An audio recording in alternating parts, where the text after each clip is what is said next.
2023चा एक गरीब घरातील मुलगा वर्दीत उभा होता. तिच्याकडे पैसा नव्हता, पण विश्वास प्रचंड होता. लोकांनी त्याला कमी समजलं होतं, पण त्याने स्वतःला सिद्ध केलं होतं. हा अनुभव जिद्दीचा आहे आणि हा अनुभव नशीब बदलण्याचा आहे. स्वामी अनुभव भाग 25. गरीब घरात जन्माला आलेलं होतं, पण 2023 मध्ये वर्दीत उभा राहिलेलं होतं. त्या दिवशी घरात दिवा नव्हता, पण डोळ्यात जिद्दीचा प्रकाश होता. वडील दुसरीत असताना गेलेले होते. आई मजुरी करत होती. लहान भाऊ होता. मोठी जबाबदारी होती. घरात मोठा मुलगा मीच होतं. पोटासाठी लढा रोजचाच होता. स्वप्न मात्र पोलीस वर्दीचा होता. ते स्वप्न माझ्या श्वासात बसलेलं होतं. गरिबी ही शब्द नव्हती, ती आमची परिस्थिती होती. शाळेत पुस्तकं उशीर मिळायची होती, कारण गरिबी असल्यामुळे पुस्तकालाही पैसे होत नव्हते. फॉर्म भरायला पैसे नव्हते. आईच्या हातावर घट्टे होते, पण तिच्या नजरेत विश्वास होता. ती म्हणायची, थांबू नकस रे लका, रात्री अंधार असली तर सकाळी नक्की येते. मी 2023चा तो फॉर्म हात थरथरत होता.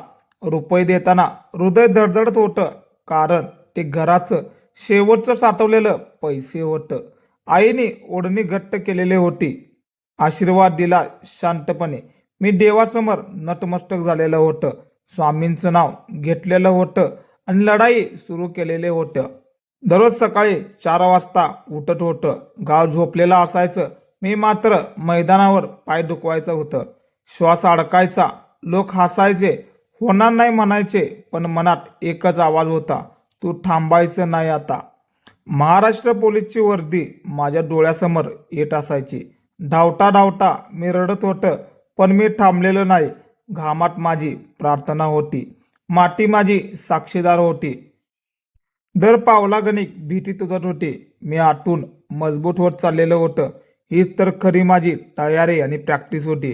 रात्री अभ्यास करायचो. लाईट नसताना कंदील पेटवायचं. आई बाजूला झोपायचं. तिला दमलेला श्वास ऐकू यायचा. मी पुस्तक घट्ट पकडायचो. मनात भीती असायची, जर जमलं नाही तर.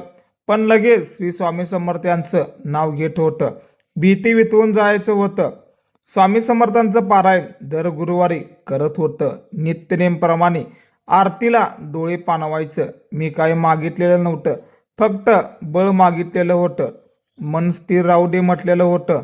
विश्वास कधी कधी ढळला नाही. रात्री असो व दिवस, स्वामी माझ्यासोबत होते. मैदानात निकाल लागलेला होता. माझं नाव यादीत आलेलं होतं. हात माझं थरथरलेलं होतं.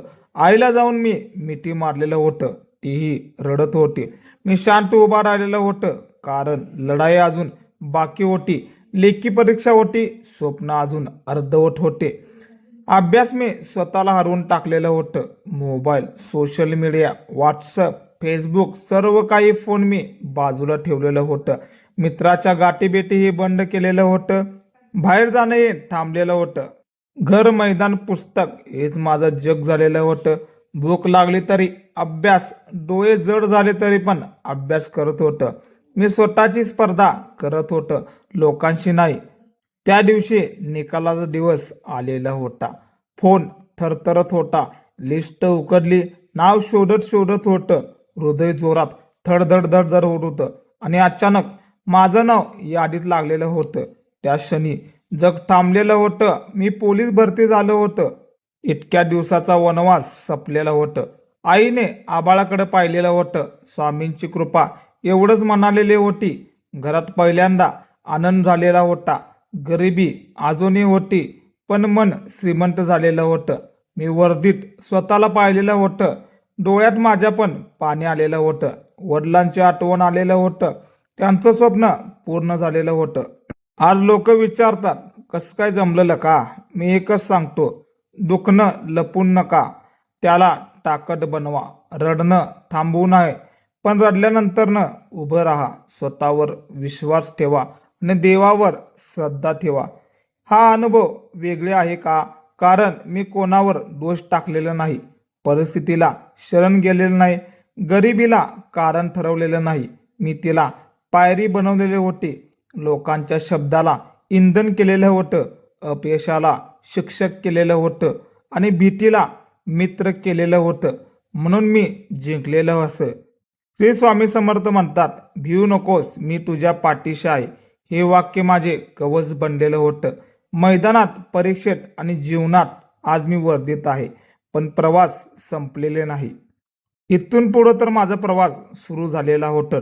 लढा अजून सुरू होता. निकाल लागलेला होता, पण मन अजून शांत नव्हतं. विश्वासच होता, पण जबाबदारी खूप मोठी होती. घराकडे पाहिलं की जुनी भिंत दिसायची होती. आईचे थकलेलं हात दिसायचं होतं. भाऊच्या डोळ्यात अपेक्षा दिसायचे होतं. मी ठरवलेलं, आता मागे वळायचं नाही. जे काय होईल ते पुढे बघू. पोलीस ट्रेनिंगचा तो पहिला दिवस होता. वर्दी हातात आलेलं होतं. मी तिला कपाळाला लावलेलं होतं. डोळ्यात थोडं पाणी आलेलं होतं. हा फक्त कापड नव्हता, हा माझ्या आईचा त्याग होता. वडिलांचा अपूर्ण स्वप्न होतं. माझ्या जिद्दीची साक्ष होती आणि स्वामींची कृपा होती. पहिली सलामी दिली. हात माझं थरथरत होतं. मन स्थिर होतं. मी स्वतःला म्हणालो, ही वर्दी सन्मान आहे. ही टिकवणं माझं कर्तव्य आहे. प्रामाणिक राहायचं, भीती न बाळगता उभं राहायचं, हीच तर खरी परीक्षा आहे. लोक म्हणायचे गरीब घरातील मुलगा. आज तेच लोक म्हणाले आमच्या गावची शान. काळ कसा बदलतो पहा, पण बदल घडवावा लागतो. मी परिस्थिती बदललेली नाही, मी स्वतः बदललेलं होतं. म्हणून सगळं बदललेलं होतं. जे लोक पहिला नावं ठेवत होते ते लोक आता मला पोलीस साहेब म्हणत आहे. महाराष्ट्र पोलीसमध्ये उभं राहणं हा फक्त नोकरी नव्हती, हा विश्वासाचा पद होता. मी ठरवलं, कोणत्याही गरीब मुलाला कधी कमी समजणार नाही, कारण मीही तिथून आलेलं आहे. मला तिची वेदना माहीत आहे आणि तीही ताकद माहीत आहे. रात्री कधी एकटा बसलेला असतो, आईची आठवण येते. त्या कंदिलाचे प्रकाशी अजून आठवतात. मातीचा वास आठवतं. धावतानाचा तो घाम आठवतं. लोकांचे टोमणे आठवतात. पण त्यातच समाधान आहे, कारण तेच माझं इंधन होतं. त्यांच्यामुळे मी आज इथं आहे. श्री स्वामी समर्थ यांचं नाव आजही रोज घेतलं जात आहे. वर्दीत असताना सुद्धा. कारण श्रद्धा बदलत नाही. यश आलं म्हणून गर्व नाही, अपयश आलं म्हणून भीती नाही. मनात एकच वाक्य होतं, भिवू नकोस, आणि पावले पुढे पडतात. जर तुम्ही हे पाहत असाल तर एक गोष्ट लक्षात ठेवा, परिस्थिती कारण नसते, ती निमित्त असते. तुम्ही गरीब असाल, एकटे असाल, कोण साथ देत नसेल तर अशक्य ते शक्य आहे. कारण मी त्यांनी मार्गाने आलोय. माझा अनुभव वेगळा नाही, पण माझा निर्णय वेगळा होता. मी हार मानलेली नाही, मी लोकांवर दोष टाकला नाही. मी देवाकडे फक्त शक्ती मागितलेली होती आणि स्वतःवर विश्वास ठेवलेला होता. हीच तर खरी जादू आहे, हीच तर खरी गुपित आहे, हीच तर खरी शांती आहे, हीच तर खरी क्रांती आहे. आज मी जेव्हा आरशात पाहतो मला एक पोलीस दिसतो, पण आत अजूनही तोच मुलगा आहे, जो मैदानावर धावत होता, जो कंदिलाखाली अभ्यास करत होता. पण तो कधी थांबलेला नाही, म्हणून तो आज जिंकलेला आहे. हा अनुभव इथेच थांबत नाही, हा तर खरा सुरुवात आहे. प्रत्येक वेळी वर्दी घालताना मी स्वतःला आठवण करत देत होतं, तू इथं संघर्षामुळे आहेस, तू विसरू नकोस. स्वामींची कृपा पण आहे, आईचा त्याग आहे आणि तुझी जिद्द पण आहे. ट्रेनिंगमध्ये पहिली शिक्षा मिळालेलं होतं. शरीर थकून गेलेलं होतं. पायात खूप गोळे आलेलं होतं. डोळ्यात पाणी दाटलं होतं. क्षणभर वाटलं पुरे झालं आता, पण लगेच घर आठवलेलं होतं.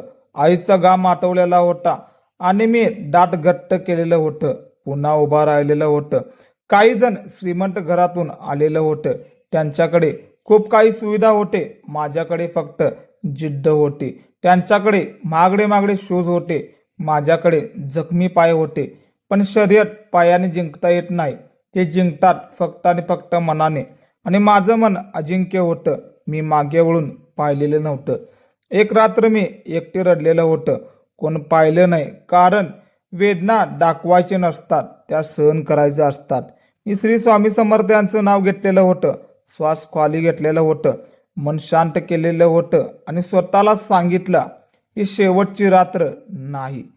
श्री स्वामी समर्थांच्या आरतीत मी फक्त एवढंच मागितलं होतं, यश नव्हे तर धैर्य. कारण धैर्य असेल तर यश स्वतः येते, विश्वास असेल तर मार्ग नक्कीच सापडेल आणि तो सापडलेला होता. पासिंग आउट परेडचा दिवस होता. सूर्य तेजात होता. मैदानावर पाऊल टाकलेलं होतं. हृदय जोराजोरात धडधडत होतं. कमांडरचा आवाज घुमलेला होता. मी पाऊल टाकलं होतं ते पण ठामपणे टाकलेलं होतं.